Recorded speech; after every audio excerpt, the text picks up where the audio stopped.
parce que biso ba activité à 800 millions alors qu'il fallait que c'est la biso ya 6 milliards de dollars. Très bien. Ba salité. Mais bango déjà va gagner 10 milliards. Alors que 10 milliards on a en principe, il faut pas la biso 6,5 milliards, bah c'est la biso ba bloc on a. Ba tikali na 3,5 milliards bango ya ofele, puis va continuer sous quoi exploiter pendant ba année ba tikali nango. Je vous dis ce dossier Sicomine, c'est un dossier du siècle. Que l'autorité na biso, il faut balander les intérêts congolais, il faut zonga. Oui, papa, bazo ça plus protéger pourquoi? Parce que l'autorité na biso, balingi ko akoluka pouvoir et pas na biso te. Ba roma redevable ya ba étranger. Aibi ki ata peuple a voté ngaité na ko sala courbette na ba chinois na ba américain na ba nini na ko zwa na ngai pouvoir. Alors nde omoni ke bazara redevable na bango nde bazo banga bango. 800 000 dollars ya kaka na banque. Banque nini ebimisela ki mbongo wana. Donc na likambo wana na kosenga na ba autorité judiciaire na yebi ke bakokana na ba politicien te. Bakokaka mbongo te bakokaka ba politicien te. Bakokanga ye après 2 jours 3 jours azui liberté provisoire pe mbongo wana ekozonga kaka pa na ye akokena nango pe ka poto. Na yebi ke bokotika ye pe bokotika ye na mbongo wana. L'État mukolo place l'État tekelier l'État autorisé a Tony l'a construit. Le même l'État zongi a aussi une construction anarchique. Place les années de zéla kokai kotongata l'État bouki. Mon frère, ça c'est de l'escroquerie. Comment l'État peut escroquer le peuple à Yomoro? Et les gentini, au Azaï gouverneur, mon conseil l'État dans les provinces, a exécuté, mais azo yeba que province à Kinshasa mbongo ya Jiraka, entre autres mbongo ya place ya Robukana, a tekaka mbongo ya Jiraka, on a budget na ye. Ba chinois baza ba partenaire mais bango ba koki kozala likolo na biso te na richesse na biso. Et ils ne se sont pas limités là. Depuis 2008 ti lelo société wana futa biso te mbongo ebele. L'État lobité, loke komi boy kopesa nyonso te. Pesa biso kaka 200 millions de dollars. Mais ndenge nazo biso 200 millions de dollars pour na taxe ya super profit. Société nazo futa kaka te. Willy Bakonga na 2 millions de dollars na Congo Brazzaville. Mais ndeko Willy Bakonga comment justice a eu à qui les 30 000 dollars. Voilà. Vous pensez que bateau balobaki 2 millions de dollars va service à Congo Brazzaville? Bon, bah, il va compter bon côté. Mais biso moro ba congolais tozana passe. O le babanga plus biso ba tia pression que banzele bonga misale monana ba investissement ne salema awa ba congolais ba à l'aise.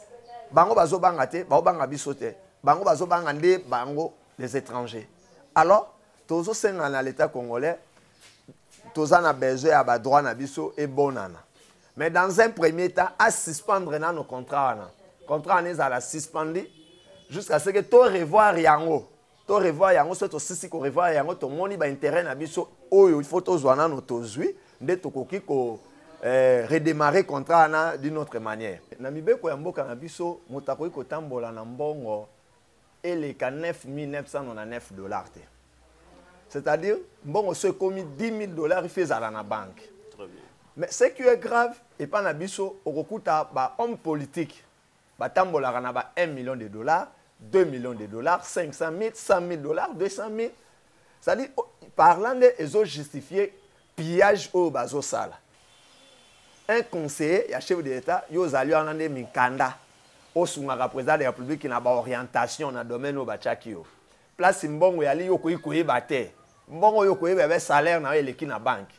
Ce qui peut être bon salaire pendant 4 ans, on recommande à 800 000 dollars, on fout à bango combien? Parce que yali ya yo moko, oko bimanango na maboko nanjoto bombi pour nanini. Ozoki manil. Pour bango ya yo moko, et ko va na banque ok mpoto ko saela. Et vendre à ko saela ni oling. Sicomine batu marabozo kana révélation IGF fasali à Sicomine. Sicomine ezali nini? Il y avait un groupe d'entreprises chinoises. Bayaki comme on a l'état congolais pour na ko exploiter ba minerai na biso. Alors bayokana kina l'état c'était le cas tout ça là société moko. Société ngo ko bana ko exploiter zwa minerai na biso et que na nango na Chine ba ça elango. Alors l'état tiaki cahier de charge na ye. Que pour na bo sala yango et sengeli bo tongela biso 3500 km de routes asphaltées. Na Congo 3500 km de routes asphaltées. Ça dit tomate aux abanzela bo Kinshasa Mbandaka Kisangani Goma au tourner en Goma Matadi sans problème. Et aux zones selinga ba chemin de fer 3500 km de route il y a chemin de fer. Au tongela ngai on a l'État congolais zoloba na entreprise chinoise wana qui poto ça la société comme on a Sicomine. Le conseiller à chef de l'État c'est un diaspora. Tant au chef de l'État a bengaki baninga nae a sengaki azwaki bandeko ba na poto ba congolais mususu pour ba ko rendre service entouré bango na simanae. Et belé à bateau balela qui wabi bateau wana ba une expérience te bateau wana ba yebi musala te bateau wana ba roya kaka koyi bambongo. Mais na ngambo ya bandeko la biso ya IDPS topé entourage monsieur chef de l'État bandima ki koyoka te. Mais tala likambo ya soni un conseiller à président de la République ba kanga na $800,000. Azui yango wapi. Monsieur, bonjour. Bienvenue dans l'émission La Bino Tolobela Congo, émission Obozela chaque jour. Tozalaki na ville Mbandaka, Wapepa, Itokendaki na honorable Die Banza Londolonguya. Bazo benge mikolo mpepa sika. Mwana muke na bangenge nae asali plein ya kosakana te. Oyo bato ebele baluka kosala ngo oyo bato babanda makambo kala bazoko kosala ngo te. Félicitations à toi l'honorable Die Banza tomona ki plein balobi mikolo yo mupepe sika kaka mupepe sika Die Banza Londolonguya. Merci à vous. Merci Nandenga Bopesa confiance et peu fidélité na émission na bino Tolobela Congo. J'espère que bon manka ki biso vraiment ba jour rebelle. Biso toza bien, j'espère que bino nyonso boza bien. Ba kolanda biso na Mbandaka na ingende partout na monde. Na Europe tomoni maman Nana Mbomba na Paris. Merci à toi maman. Papa Célestin Kelekele depuis la Belgique, je te salue. Merci na fondation Ben Mboyo likela na nyonso bosa la rapport na émission et le bosso. Lelo ba dossier le baiser belé. Tout le monde qui conseiller privé et chef de l'État dans l'aéroport bas kangiye bakutiye na bambongo alati na nzoto. Bakutiye na plus de $800,000 pardon. Plus de $800,000. Bongo wa Congo ezo kendeka boy. Congolais fungola miso. Dossier à 5,000. Ba chinois depuis bazwa dossier wana ti lelo. Toroyoka ba révélation ezobima calamité. Aujourd'hui, je suis avec l'habitué de l'émission Maître Willy Mbongo. Yende Torosola na ye. Yende Torope Sabino ba actualité au Yozo le Cana République démocratique du Congo. Maître Willy, bonjour et bienvenue. Merci, merci, bonjour Penayo. C'est Peli de Soussou qui est dans le plateau comme d'habitude. Vraiment, merci. Voilà, merci Maître Willy. Lobby, tout le monde qui conseiller privé à chef de l'État, Bakoutie n'a plus de $800,000. Monsieur Swalati on a un aéroport. Analyse nini ozo sala. Donc ndeko Séraphin ezali likambo moko ezako koma mwa mingi kozongela na mboka biso. Alors que na mibeko ya mboka na biso mutako ko tambola na mbongo eleka $9,999 te. C'est-à-dire, bon, ce commis $10,000, il fait ça dans la banque. Très bien. Mais ce qui est grave, et pas na biso, au recours à homme politique, tambola ranaba $1 million, $2 millions, $500,000, $100,000, $200,000. C'est-à-dire, parlant de ils ont justifié pillage au bazo sala. Et le conseiller chef de l'État, c'est un diaspora. Tant au chef de l'État, a bengaki baninga nae, a sengaki, a zwaki bandeko ba na poto ba congolais mususu. Pour rendre service entouré bango na simanae et belé à bateau balela qui wabi bateau wana ba une expérience te bateau wana ba yebi musala te bateau wana ba roya kaka koyi bambongo. Mais na ngambo ya bandeko la biso ya IDPS topé entourage monsieur chef de l'État bandima ki koyoka te. Mais tala likambo ya soni un conseiller à président de la République ba kanga na $800,000. Azui yango wapi po $800,000 ya kaka na banque. Banque nini ebimisela ki mbongo wana.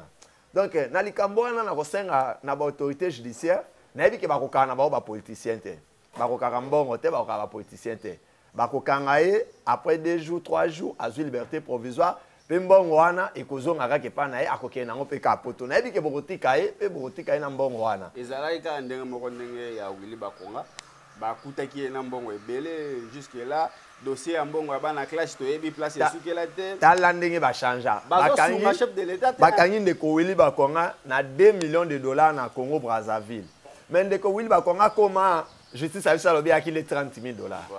Vous pensez que bateau balobaki 2 millions de dollars va service à Congo Brazzaville bon ba compter mbongo te bon ba ebité que mbongo o eza 2 millions o eza 30 000 dollars et il faut mon écart entre 30 000 et 2 millions de dollars. Moutako ko salaire entre entre 30 000 et 40 000 dollars. Mais tu entre 30 000 et 100 000 dollars, tu as 1 million, tu as 2 millions. Donc, et Aya combien il commis 30 000. Bon, tu as 1 970 000 dollars, les cas tu es battu. Donc, il va y avoir vendre des kabolim bon. Il y a un autre autorité judiciaire parce qu'il y a des séraphins, moi-même, il faut analyser parce que c'est du vol. Un conseiller, il y a un chef de l'État, il y a un mikanda. Au président de la République qui n'a pas orientation dans le domaine de Bachakio. Place Mbongo yali yoko ikoye bate. Mbongo yoko yebe salaire na eleki na banque. Ce qui peut être bombi salaire en na yo pendant 4 ans, on comme 800 000 dollars, ba ko futa bango combien. Pe ce qui yali ya yo moko, oko bimana ngo na maboko na njoto bombi pona nini. Ozo ki manini. Po mbongo ya yo moko ekoyi ko vana na banque ok mpoto ko saela. Et vendre à ko saela ni olingi. Donc ndeko sera fait par là, il a dit que c'est du vol. C'est du vol. De tous les cette fois-ci la justice, balande la nan, va sanctionner yé mutuana pour na kotambola na 800 000 dollars ou plus. Ils ont des infractions, kotambola 10 000 dollars ou plus ces infractions, va sanctionner na yango. Pe balande na ba banque wana. Balande ba banque comment banque yebi législation na biso ninge tambola en matière. Comment ba kobimisaka 800 000 dollars en coulisses. C'est-à-dire que ils ont un système moko ya ba salaka ya koyokana. Ce qui est bon, au Tchad, qui n'a pas versement, il y a 1 200 000, on peut signer 800 000 en liquide, 400 000 en Yozui. C'est-à-dire, même les gens, les banques, même les banques sont complices, il y a un vol, un détournement, ils ont ça, et moi, je trouve que ça, c'est une grande honte pour le chef de l'État, qui est collaborateur, qui est le modèle, et lobby à la candidat, tant que le peuple a le président, il y a un président kozanga makamba koloba parce que on est allé ba flagrant délit ba kuti muto na mbongo 800 000 donc na kosenga na président de la République yelo ko lazali magistrat suprême mboka oyo après son instruction na ba magistrat ba appliquer pena mobeko pour na conseiller na yo ayo kisi soni en plus chef de l'État a se débarrasser na batu nyonso oyo ba utapo mais parce que oyo papa Molière abunga te ba diaspori bozo sale lokote na mboka bozo sunga chef de l'État ndeko Séraphin ba diaspora wana nano ba sala misala te conseiller bazwaka nani conseiller bazwaka mutu aleki on expérience na domaine wana. Très bien. Ces gens-là n'ont pas travaillé président yana ba on habite to ba banda ko ba edaki na campagne to ni pona ko récompenser bango kabela bango même mbongo c'est ça j'ai kabela bango mbongo moko ko tia bango na bisiko tia bango wana te hein ba yebi mosala na moko te bazan expérience moko te basa mosala moko mosala liboso ya ka conseiller te conseiller zali mosala ya mature ezali mosala ya bato ya expérience ya moto asala kala conseiller zali mosala ya débutant te mieux vaut un débutant à la gestionnaire mais ba conseiller ne za la bato ba kimba mais chef de l'État a ko lokota ba débutant na mpoto ayeli biso bango comme ba conseiller tala lelo omoni ba débutant ne ibeli ya débuté là ça mais ce gars a un conseil expérimenté on n'a pas bimana bon attends soit ça va transfert bancaire soit te bimana ba système sous 100 qui trace nézal mais comme azad débutant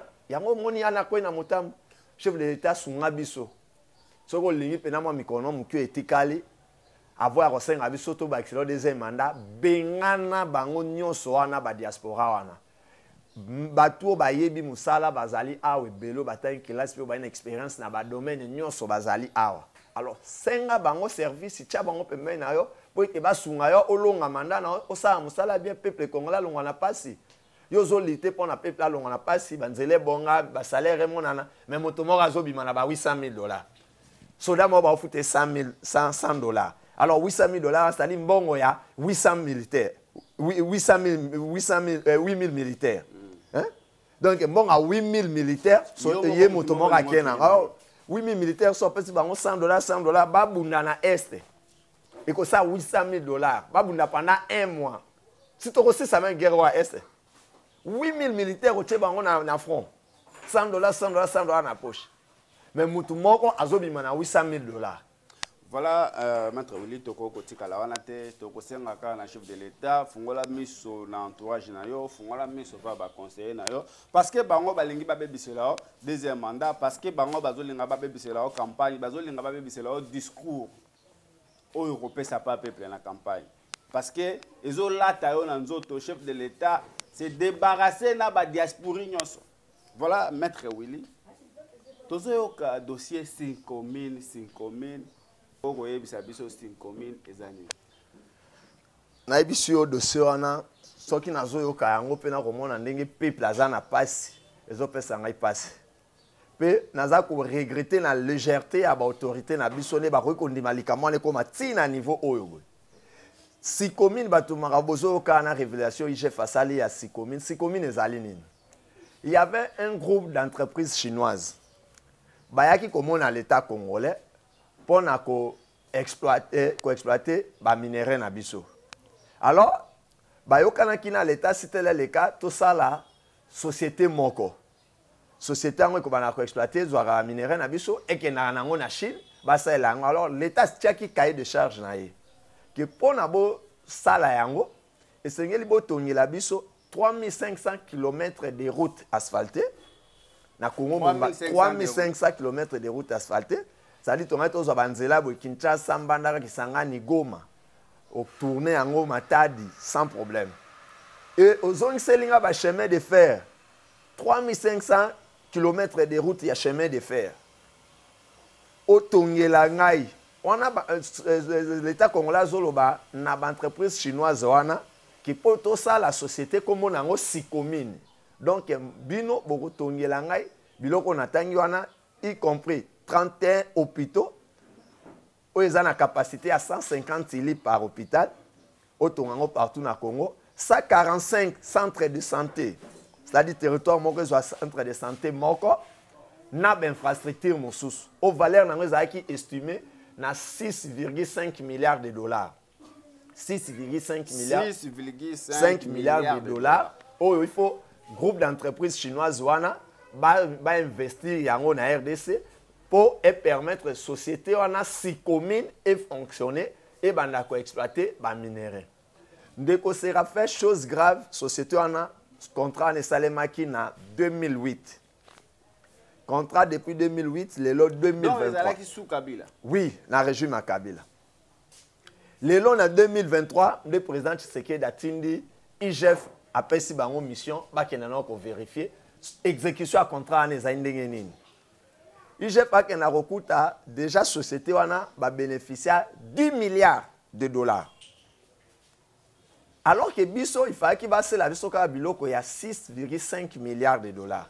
Bango ba bénéficier. Bango ba déjà 10 milliards mais ba ça eli biso kaka makambo ya 800 millions de dollars, pas même 1 milliard. Ba ça biso ba activité ya 800 millions alors qu'il fallait qu'il basse la biso ya 6 milliards de dollars. Très bien. Ba salité. Mais bango déjà va gagner 10 milliards. Alors que dans 10 milliards, on a en principe, il faut pas la biso 6,5 milliards, c'est la biso à bloc on a, batikali na 3,5 milliards avant il y a ofele, puis va continuer sous quoi exploiter pendant l'année batikali nango. Je vous dis ce dossier Sikomine, c'est un dossier du siècle. Que ba autorité na biso, il faut balander les intérêts congolais, il faut zonga. Ba chinois, baza ba partenaire mais bango ba kozala le colon na biso te na richesse na biso. Et ils ne se sont pas limités là. Société on a Sikomine ezalaki exempté exonéré na ba taxe na impôt. Ba futaka taxe te, ba futaka impôt te. Batiki bango bazo futa taxe te. Ba futaka taxe te, ba futaka impôt te. Depuis 2008. Ou 2008. Jusqu'en 2023. Oui. Tout parce que l'état est baïké, te fout ces taxes, te fout ces impôts pour azana charge ou ya kotongela biso biloko. Mais asali yango te. Mais zaki na taxe moko ya super profit. Taxe wana ezana 4 ya ba taxe na ba impôt o ba exonérer na yango te. Depuis 2008 ti lelo société wana futa biso te mbongo ebele. L'état lobité, loke komi boy kopesa nyonso te. Pesa biso kaka 200 millions de dollars. Mais ndenge nazo biso 200 millions de dollars pour na taxe ya super profit, société nazo futa kaka te. Sikomi nazo futa te. Mais eloko nazo regretter ba autorité na biso baza toujours na caractère moko plaintif. au moins le ministre ya finance azolela, président de la République azolela. Non. Pour imposer bango ba respecter le contrat. Vous pensez que Mbo Cannabis il a un problème avec la route ezate. En plus dossier on a maître Willy Nakachete, ce qui est qui un Congolais balongaki bakanga ye mbango akenda ko samba na l'état. Mais net eza na mona on dirait bapaya bazalaka plus protégé na mboka na biso que biso moko ba Congolais. Et ça complexe à l'autorité. Oui, bapaya bazoza plus protégé pourquoi? Parce que l'autorité na biso balingi ko akolukaka pouvoir et pas na biso te. Baroma redevable ya ba étranger. Aibi ki ata peuple a voté ngaité na ko sala courbette na ba chinois na ba américain na ba nini na ko zwa na ngai pouvoir. Alors nde omoni ke bazaka redevable na bango nde bazo banga bango.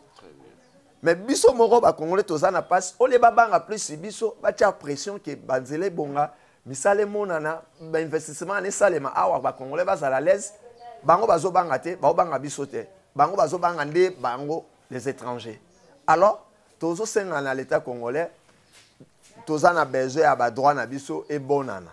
Mais dans un premier temps à suspendre na nos contrats na. Contrat n'est à la suspendre jusqu'à ce que to revoir yango. To revoir yango so to sisi ko revoir yango to moni ba intérêt na biso oyo il faut to zwana no to zui nde to koki ko redémarrer contrat na d'une autre manière. Mais sans comme ça contrat ne cause à exécuter et cause à l'exécuter to senga ba autorité ba suspendre yango. Donc moquin commentaire oreille ko tia na dossier ya Sikomini yangwana. Toujours senga na bakonzi balandela vraiment dossier otina suka parce que eza dossier e bombi misolo ebele bango on dirait baza déjà na bénéfice maître Willy. Bango ba koma na système ni ba autorité ba sala ndeni. Tango contrat ndenge wana ezo salema baliaka kanyaka. Voilà. Tango ba zui corruption, siko exécution à contrat bien le quoi ba corrompt déjà bino, bokoma moyen ko lande l'exécution bien te parce que boza corrompu, boza affaibli nos autorités. Ceux qui ba mone comme yindi bonde ba comme ça l'assemblée ya koloba. Baza bango batoka ba oloba na nos ministres, nos autorités baza lelo na fonction. Bango baza corrompu, ba autorité ya kala. O ba otokende régime ya Joseph Kabila de 2008 à 2019, bango ba vandaki na batuana 11 ans. Ba moni inexécution ya contrat. Mais batika la kolobelo côté na régime ya Joseph Kabila silence radio. Moutaloba te pour la non-exécution et un contrat en faveur des Congolais de la part de Sikomine. Moutaloba te. Moi, je suis Gilles Alengeti. Félicitations. Il y a vraiment de la musique. Régime OPZ là qui 4 ans plus tard, bien qu'en retard, pour que l'andela, l'andela suko ba intérêt à Congolais qui société Sikomine et puis sabiso ba droit na biso. Voilà, mesdames et messieurs, tous qui m'a vraiment si ma ngonga. Maître Willy, tous en année électorale. Et pendant la province d'Équateur, nous avons été préparé pour l'élection 2023. Bozo lengela ngondengeni bino ba jeune. Bon, biso ba jeune pe na population en général yambandaka. Tozo lengela vraiment ba élection bien. Et personnellement, nazana ba émission moko na salaka ya civisme électoral. Civisme électoral, dans cela qui a émission, il y a qu'on faire réveiller la population, pas comprendre qu'il faut voter pour. Non, il faut qu'on rejette la candidature, il faut même quota la même, comme même place sur la activité. Parce que très souvent, tu vas dire que Sabiso, au moins première élection démocratique, expérience en 2006, nous avons été largement trompés. Nous les politiciens, nous avons 2011, même 2018, même 2023, tout le monde tombé na libulu anate, to komi assez mature, to voté déjà moi 3 fois, ils a plus 4e élection to quoi voter. Alors to lini to za sou ba mature pour ba mature politique to électorale té. Donc to komi déjà un peu mature. Donc to koye ba ko ça la choix. D'abord, nazana l'engagement qu'on a zoloba pour l'élection en 2023, to zali kaka na 2 concept autorosalé là. Renouvellement de la classe politique, na rajeunissement de la classe politique. Quand je dis renouvellement de la classe politique, bandeko o tout boyebi que tu votais déjà bango. O tout bazaka élu directement. Ils ont échoué. Ils ont fait ce qu'ils ont fait, mais ils ont échoué. Bakwei, Sali Malongate. Le député ne font rien. Ils sont là pour représenter la population. Mais il y a un rapport qui a 21 000 $, qui a palissade, ils sont devenus riches. Bakwei. Les sénateurs, ils sont là pour représenter la province. Mais crise où tambola dans la province, et particulièrement la province nanga Équateur, aucun sénateur n'a mon a intervenu. Toi, l'oba, toi, ya koluka solution, rien à tika koloba ngote. Donc ils ont échoué. Alors renouvellement, je veux que tous soient dans d'autres figures. L'Équateur, la ville de Mbandaka, et ça pour Nabiso Nyos, Congolais, et particulièrement pour Nabiso Équatorien à Mbandake. Donc, Sengeli, tout changer nos bilongi, tout changer nos combo. Et quand je dis rajeunissement, la monique, tout ça qui ça la politique net, il y a la gérontocratie. Mais la monique, la gérontocratie, tu réussir, gouvernement amicolo. Il faut que 50 ans de aller. Et cette fois-ci, nous voulons que les jeunes n'en pas bima. Les jeunes pas bima. Presque tout le monde a commis politique. Tout le monde a besoin comme député. Tout le monde a côté la politique. Oui. Parce que les jeunes ont boleki et belé moi je dis les avant mon roboyer. Les avant OK, les jeunes to s'imposer, s'imposer pour que ba kota na système. Et moi, je te dis que parmi, tu sais que si tu es vrai, jeune basé belé. On ne peut pas prendre tout le monde parce que jeune bas 100, mais tu reçois 100. Mais moi, je te dis, il y a des jeunes à encourager, il y a des jeunes qui il faut savoir soutenir, qui va même un changement positif dans la province. Les jeunes comme Die Banza. Die Banza, c'est un candidat où il faut que la population Mbandaka porter à cœur. Dans l'élection provinciale, candidat Mbandaka, il a Die Banza. C'est un jeune, il ne faut pas porter en cœur. Les jeunes vont aller belé. Oui, je les encourage à aller belé pour Kimisa Mikolo. Mais il y a des jeunes qu'il faut choisir le col à Badie Banza. Badie Banza, vraiment, à un profil, à aider Bisso, pour atteindre l'objectif de Bisso, il y a renouvellement de classe politique, puis il y a rajeunissement de la classe politique. Dieu Banza, Azarak Nambandaka, Maître Willy, plein à craquer.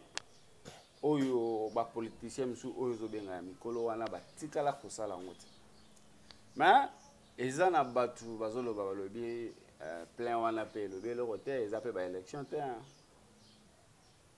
omoni to lo ba plein wana ezape élection te so ke za ki plein oyo et ça maki na mbongo ton moto azana pouvoir tu vois quand tu es aux affaires tout le monde a kolinga pe mais non pas l'occasion avantage mo boy so ko zana tout le monde ne ba plein wana to contacter. Soit si tu as beaucoup d'argent.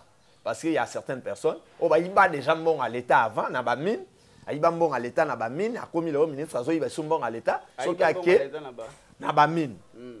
Toyoka nani Congo hold up ça la révélation. Il y a parmi bateau Congo hold up Sita Bakomo na bango, les ana bateau na il y a bon à l'État à travers l'entreprise minière. Ba kenaramba na ka lo ba ministre kenaramba na ka tshembongo a ibanger. Population l'année belé à kanisa aza populaire. Aza populaire te. Osaka ka mozika mbongo à l'état yibaki oyeba to ba ekba lukane ba banozon qui s'attend à 5 000 na ba millions de dollars oyo yiba bango. Alors, mais Dieu Banza, on a plein à Dieu Banza n'a pas de moyens. Dieu Banza qui une vision.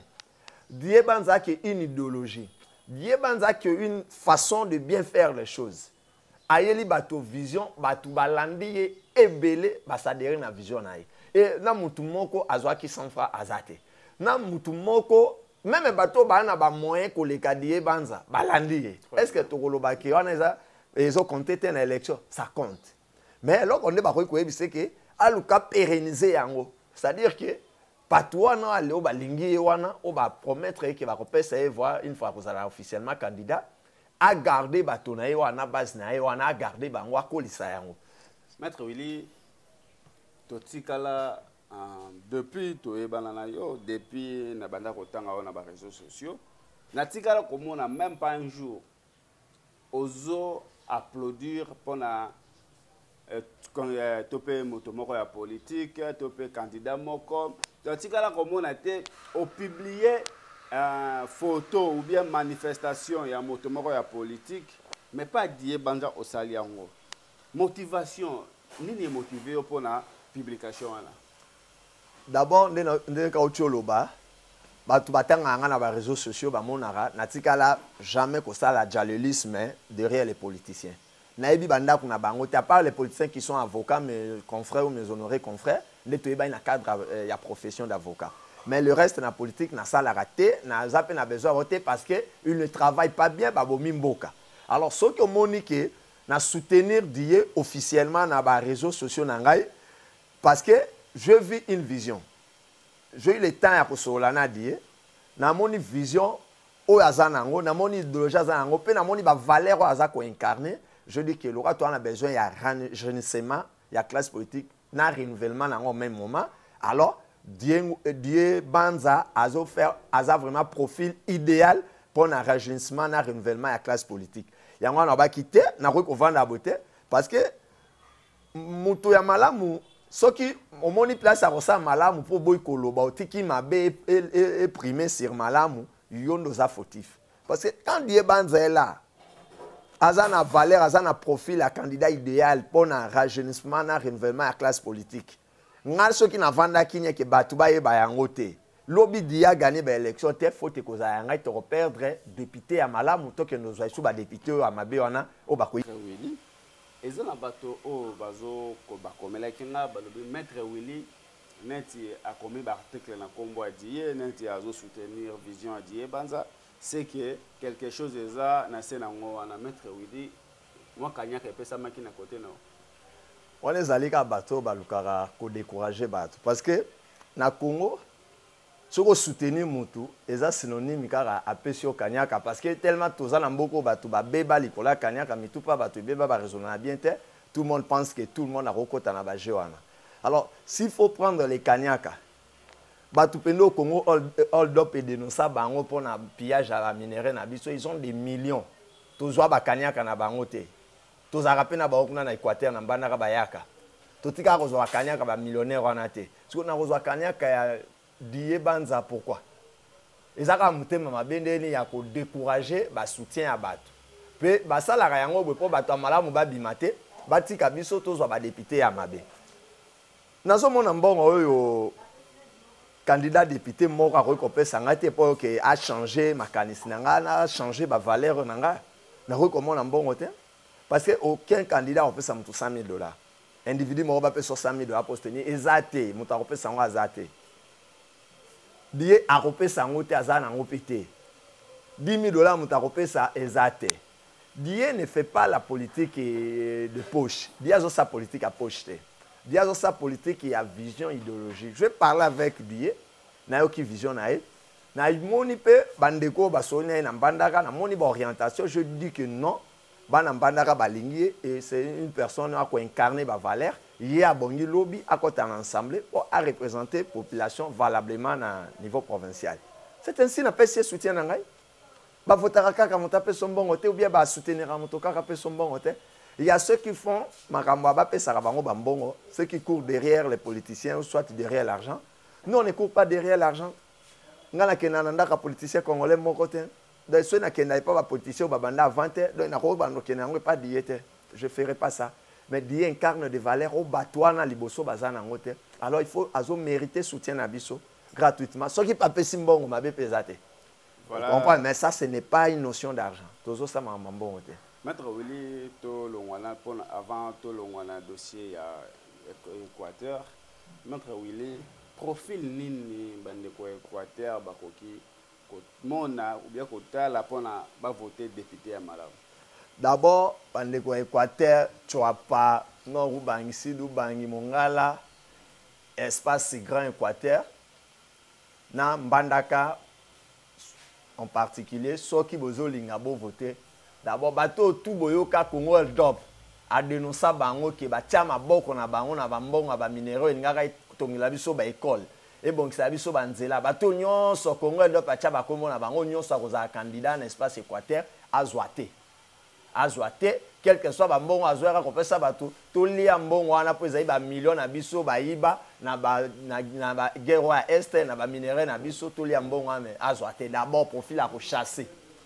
Deuxièmement bato o bozomona asi asala ki déjà avant muto asala déjà avant toyoka ye na gouverneur boye basala qui complice azaki député asala elo côté dans l'assemblée azaki député tout mon intervention a été azaki sénateur tout mon na elo côté bato wana il faut qu'on rejeter bango te ko tala pe bato ayaka bo voter nga député pe bo voter asala raté atikeli leki na ye atikeli ndeko na atikeli mwana quartier on a fait ça au profil à bato il faut rejeter ba candidat député il faut qu'on rejeter en 2023 yo ya rato voter au député au sala raté si chaque année année électorale ya rato voter au député au sala raté ça dit oya ko escroquer ba voix na biso mutu wana za mutu ko voter été et bato au monde ba suppléant moi sinae moi nanae baza bato ko voter été alors profil ya bato ko voter d'abord il faut voter na mutu wana d'abord un azala mutu oyo toyoka ye na makambo na politique te ya moyibi ya mbongo toyoka ete aza mutu depuis akola na mbandaka toyoka ete kayibaki alingaki mwasi abato afingaki papa bato adetournaki mbongo bamelaki mutu boye mbongo te eza mutu aza ko incarner ba valeur profil abato faut bazala na bo et deuxième et troisième critère il faut à la moto pas na moi maîtrise ya chose publique. Faut moto pas na moi maîtrise la chose publique. On pas sali moi qui est là sindambo. Et za la tête que kaka po moto aye candidat to na mbongo toni te. Faut za moto ina ba valeur, a sali pe moi qui est là sindambo, moto ayiba te a simamon à l'état te Congo do pe tanga kombo na été. Donc profil à ba candidat va ko aider biso na 2023 pour to vivre les sous ba crise en répétition te to longwana cycle ya ba crise cycle ngé comme perpétuel ya ba crise ça le makana équateur donc bato o to ko voter bango wana et na ba profil on a pesi na ba critère wa pesi wana donc Dieu banza vraiment azo répondre nango pour l'instant. Voilà mesdames et messieurs to comme vraiment cochité na émission ya mokolo malelo maître Willy opération coup de poing population azole la mingi alobi ba pesa bango avertissement te avant ba buka bango bandako opération azole population azole la bandako na bango ezo buka na misu ba komi kolo bango récupération politique topé ba règlement des comptes selon yo maître Willy ozamokeli ya mibeko coup de poing opération ezo kenda bien ou bien mauvais. En tout cas opération coup de poing en soi l'idée l'esprit nango est bien. Mais l'exécution sur terrain, bazo qui n'est même au-delà. Là qui na bateau batonga ba bar likolo ya ba terrasse. Là ils ont droit à kubuka. Bar likolo terrasse nda pardon likolo terrasse likolo terrasse pardon. Bato batonga ba ndako ba terrasse likolo terrasse baza na droit à kubuka yango. Bato batongi ndako na esuka kita mususu ayibi 2 mètres ya balabala. Baza na droit ya kobuka bisikana. Mais maintenant, ba politicien na biso bazara so bazo exécuter mobeko toujours ba intérêt politique na bango ezala. Ba profitera pe o adversaire na ngana nuire na ye. Côté o ngana za raté côté to exécuter penzate. Donc toujours ba sala ka ba intérêt politique nde ba ya ko bebisa. Deuxième lieu, nazo kutana kati ya nini wana il y a de l'escroquerie au chef de l'État. L'État congolais abimi escroc. Ndeko namoni ndaku moko babuki na station ya Inga pembeni wana ndaku ya étage. Certes ndaku wana eza na balabala. Balabala na espace wana eza ya l'État. Ndeko wana po asomba terrain wana salaka contrat de location na l'État congolais à 3 ans. L'État payé terrain wana. Acté ce pas l'État payé contrat perpétuel, pas bimisi les certificats d'enregistrement. L'État reconnaître yé propriétaire yesika wana, l'État congolais zuimbongo na yé allié yango. Aké na service ya urbanisme na habitant. Ba pesi autorisation de bâtir batali l'État à travers ba service na batali babi esiko yo e bonye na yo ton étage. On l'a autorisé de construire. APC bango le sous-sumbongo. APC le sous-sumbongo, il a payé les frais. Et va remettre les documents tout en bonne et due forme. L'État, l'État, l'État autorisé. A Tony l'a construit. Le même l'État zongi a aussi une construction anarchique. Place les années de l'État bouki. Mon frère, ça c'est de l'escroquerie. Comment l'État peut escroquer le peuple à Yomoro? Et les gentini, au hasard gouverner, mon conseil l'État dans les provinces, a exécuté, mais à que province à Kinshasa, mbongo ya Jiraka, entre autres, mbongo ya place où ya Robukana, à Tekaka mbongo ya Jiraka, on a bidjen. L'État congolais a zumbon à Moutou, a si espace na etonga, pas ici au Bouka, on peut Moutou, à Zaka congolais. Donc, moi, je trouve que c'est aussi de l'escroquerie. De l'escroquerie. Ceux qui ont Bouka, place à Bato Baïba, Balabala, tant mieux. Même Balabalo, l'État, Moukolo Balabalo, Teki, Pozonye, Kolobiarane, Balabala, c'est de l'escroquerie. Il faut qu'on dédommage Batouana. Il faut qu'on dédommage Bango. Qu'on foute à Bango, dépense sur Basala et avec intérêt.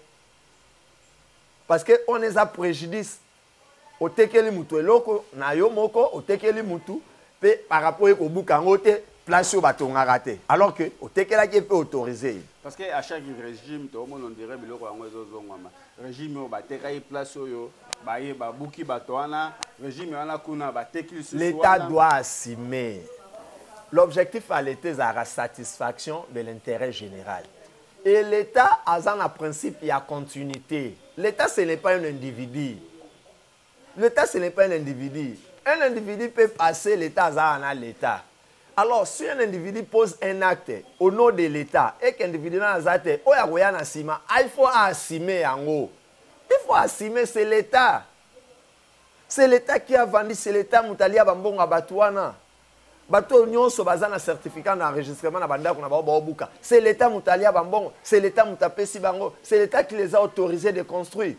Et comment l'État okoya robuka parce que l'État a représenté l'individu X et aujourd'hui c'est l'individu Y. Ngana zo buka na reconnaître. Yoza l'État. Yoza l'État, l'État c'est une personne morale. Mais a représenté pas na biso ba personne physique, biso to kolekaye personne morale. Voilà, mesdames et messieurs, tout comme une souka ya émission à Mokolo Malelo, Maître Willy et le Bananga Yasuka. Le Bananga Yasuka n'a qu'au chiter dans une place autotique au souk sana que l'État doit être responsable. L'État doit être responsable. L'État a n'a pas son peuple naïe. Mais l'État Rosala n'a pas pour escroquer le peuple. Alors, nous avons continué sur l'État. Opération coup de poing. La procédure de démolition de la nous avons un certificat d'enregistrement. Ce que l'État a montré que place où il y a besoin. À ça, il fallait qu'il y ait un terrain administratif. L'État a procédé à la procédure d'expropriation du bien privé pour l'utilité publique. Basala ngondengwana pour être battu perdre terre pour ne pas tout taxer l'État escroc. Donc c'est un peu ça et alors qu'on a recochité puis on a lancé message na bande konanga ya mbandaka candidat nabiso die banza azawana pour na renouvellement ya classe politique puis rajeunissement na yango.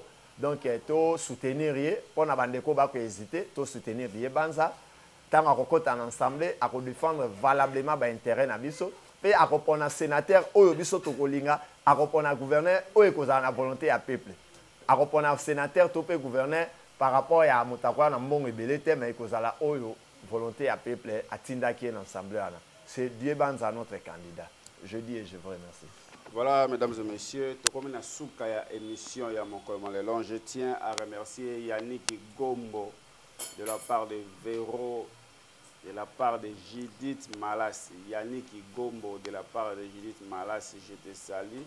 Je salue Yves Mboyo 1500 gigas. Merci à John le patron, Mouta Filma Jésus, Mouta qui est derrière la caméra. Merci à Bino Nyonso au Koutali na émission Baraliboso, Kobo Sanate ko partager. Ko tika ba commentaire na ozana besoin na biso numéro za affiché wana bobenga biso bo pesa biso ba suggestion na bino ba conseil to ba remarque et rosala biso bien. Bo Koutali Mikole Koya. Ciao.